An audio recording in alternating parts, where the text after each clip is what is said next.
Le collège d'ostéopathie du Pays Basque est à l'image de la discipline à laquelle il forme une cinquantaine d'étudiants par promotion, un établissement en plein essor. Ces étudiants, tous d'un niveau bac au minimum, viennent de régions de plus en plus lointaines et d'horizons sociaux et professionnels sans cesse plus variés. Mais avant d'évoquer la vie pédagogique du collège, un rappel rapide des buts thérapeutiques de l'ostéopathie nous a paru s'imposer. Le but de l'ostéopathie, c'est d'aller rechercher s'il y a un trouble, une restriction à un niveau quelconque de tout cela, le traiter pour redonner au corps une harmonie la meilleure possible. Les dispositions légales fixant le cadre du métier d'ostéopathe en France datent de 2007.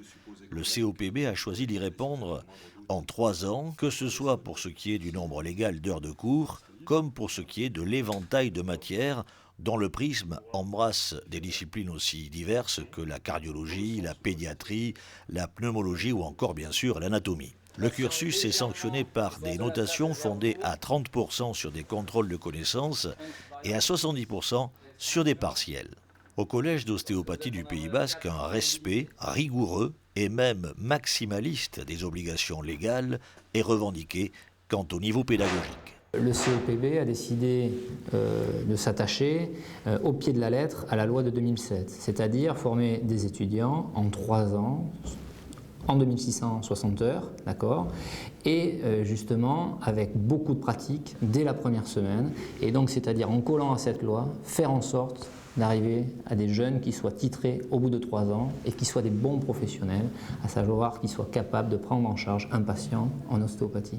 En première année, donc, les étudiants apprennent les sciences fondamentales, c'est-à-dire comment c'est fait. En deuxième année, beaucoup de physiologie, comment ça marche. Et en troisième année, pourquoi et comment ça ne marche plus, la pathologie. Le souci d'excellence qui anime l'équipe dirigeante comme administrative du COPB repose sur une variété exceptionnelle des techniques et des méthodes enseignées, mais aussi sur un lien direct et permanent entre la théorie et la pratique.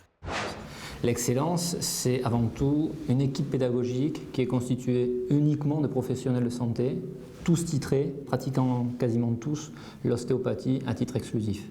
Donc ça donne une qualité d'enseignement et des parcours qui vont permettre chacun à leur manière de transmettre un petit plus aux étudiants.